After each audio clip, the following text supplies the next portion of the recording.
understand the severity of what they say. So oftentimes the BCBA has the first big alarm bell. Quality is officially slipping for whatever reason. Um, and so fast forward a bit, we've been talking about pre-expansion. Now we are expanding, we're scaling. What are the different ways, and how would you recommend a BCBA start to advocate for their client, different practices, different scaling? Like how do they approach that conversation? Like, hey, something's wrong, the quality is slipping now. Yeah, I think that, assuming that you may not be the BCBA owner in this circumstance, but you're a BCBA employee, um, as you're advocating for your client and perhaps yourself and your tech as well, you see things are maybe maybe you don't even notice it's necessarily scaling too fast thing, but you notice, okay, the quality's slipping. I'm really curious about this. Um, I would say have a conversation with your supervisor. Um, it depends on, I know that's not always the route that people are the most comfortable going, but I do feel like it's important to start there first, but bring data. Look through and figure out what specific data points can you find within what you're, determining is the problem or the concern. Because sometimes coming to your superior and bringing that very clear data takes the emotion out of it and helps us just to look at it as like a problem that we can both solve together. I think that is one piece. And especially if the employer has stated, like, they have a clear vision and they've communicated that across their company, and they have clear values and a clear definition of what quality is. You could take this data and compare it against that and show, okay, well, I'm confused here. This is what I'm starting to see, and I know this is what our standard is. What can we do? How can I help to take next steps? Yeah, and before I toss it to you, Stephen, I think one thing that was one thing I learned early on is to take the responsibility of and to teach your staff to take the responsibility of being a BCBA extremely seriously. April, you mentioned it can be uncomfortable, like you don't really want to go to your direct supervisor and bring up these like larger quality concerns.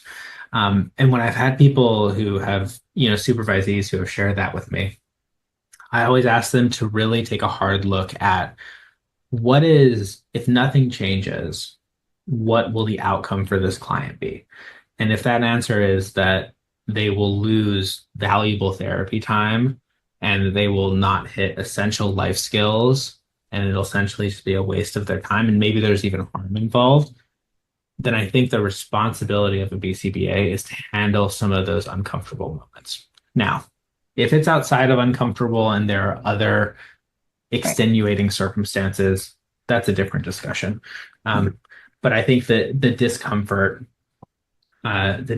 piece is, yes, it's uncomfortable and it's a little bit what we signed up for, taking on the responsibility of staff.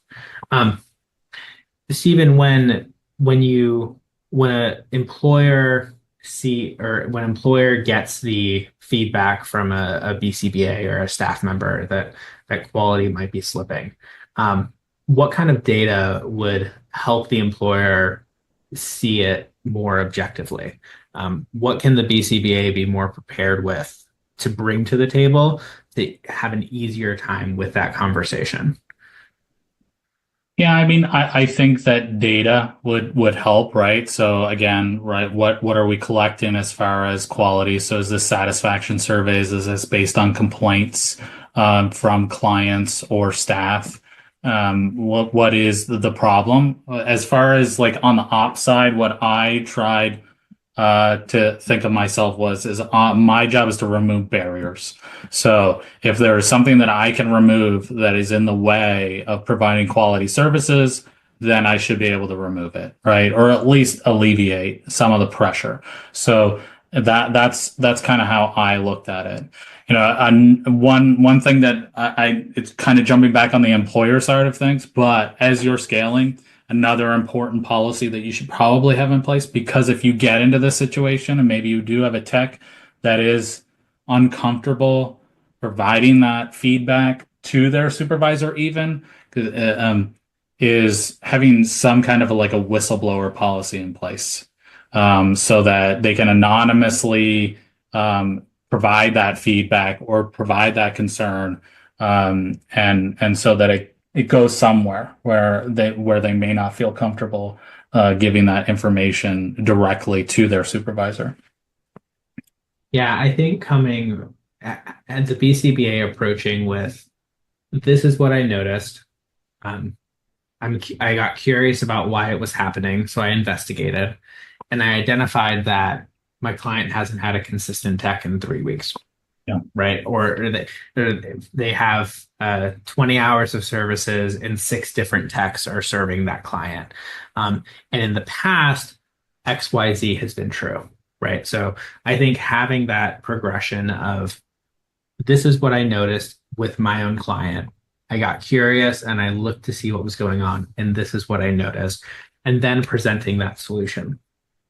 I think for this client and for my caseload, we need tighter teams. That was one that at least to me comes up all the time in scaling. We need, tighter teams, and that involves having a conversation with the caregiver that XYZ will happen if these people cancel, right?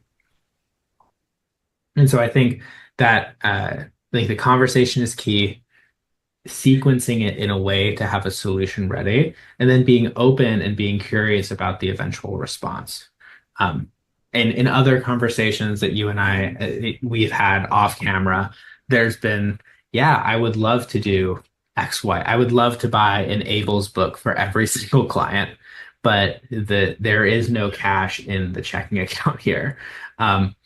Flipping back a bit to the employer side, how do you communicate when there's a true barrier, there is a boundary to client care, but the solution is just not possible logistically? How do you have that next communication with the staff? Yeah, I think you'd be as transparent as you can appropriately be, and explain that, even just explaining that, hey, there are some barriers that either we are trying to figure out how, solutions for this on our end, and we'll start to share them as we learn more. Or there are some barriers that at this time we're not able to, work on, or we're focusing on this thing right now. We hope to be able to get to this, or unfortunately, this is just something that we aren't getting to at this time. And here's what we're doing instead, or here's what we're doing, to work towards that. But doesn't mean you have to come at them with a 20-page report of all the things that you're doing. But I think really as an employee, I know when I was an employee, in situations where I understood that the employer acknowledged, that yes, this is an issue, and acknowledged that they're working on steps to remedy it or to start moving in the right direction. That would be a big thing when we've interviewed BCBAs and techs in an employee in the employee role.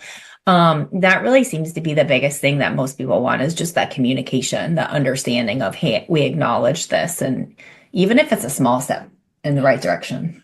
Yeah, my experience, and talking to, I don't know how many techs and BCBAs, when they feel the company is not providing the quality that they would like to see, it's not, if they could only buy XYZ, then everything would be fine. Normally what I'm seeing is that my feedback is not taken. I feel like I'm alone here. I'm not supported.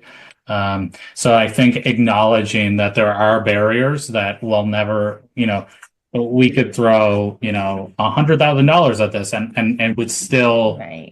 Not really fix this barrier. There's just, this is kind of the way things are. Just acknowledging that there are some things that we can't fix, and I think what you said, Matt, is like, bringing the BCBAs and the techs really need to take some ownership here. For a long time, we've been trying to, say, okay, if we could just get the business owners doing, all the right things, everything would be fine. I don't necessarily believe that's true. I think it's a top down, bottom up. It goes both ways.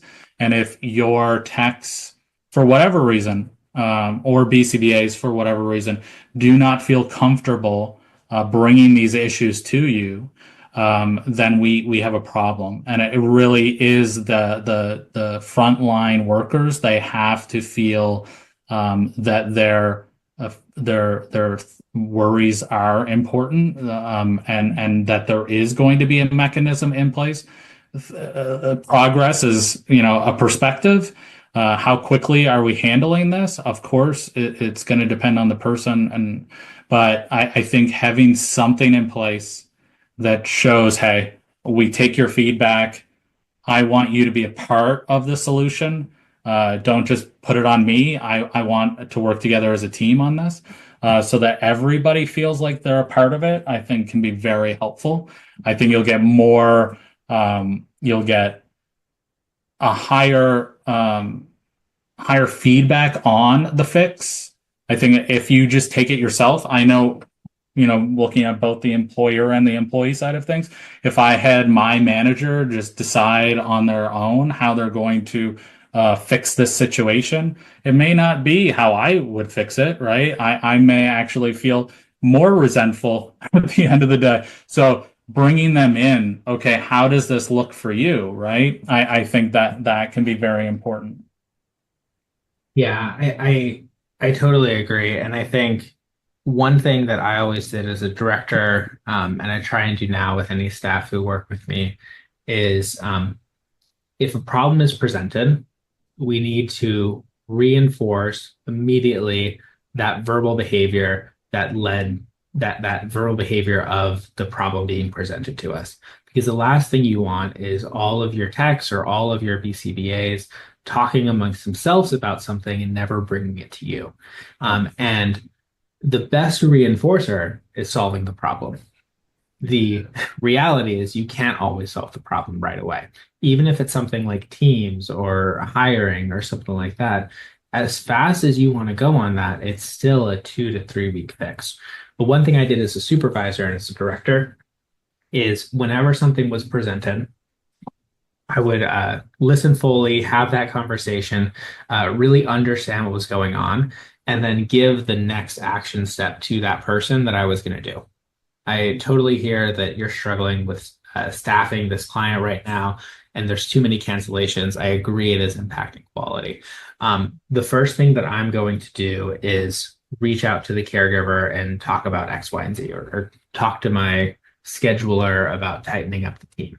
And then as soon as that person would leave, I would set the task in my to-do list and then schedule an email the next day that said, just to let you know, I did go ahead and talk to the scheduler. I'll let you know what they said, X, Y, Z. And so that way, it was as soon as a problem was presented, I was giving the feedback right away. Yes, we're working on this. And I think sometimes business owners get stuck in the moment of, I have to fix everything. And it's like, well, no, you don't have to fix everything right now. You just have to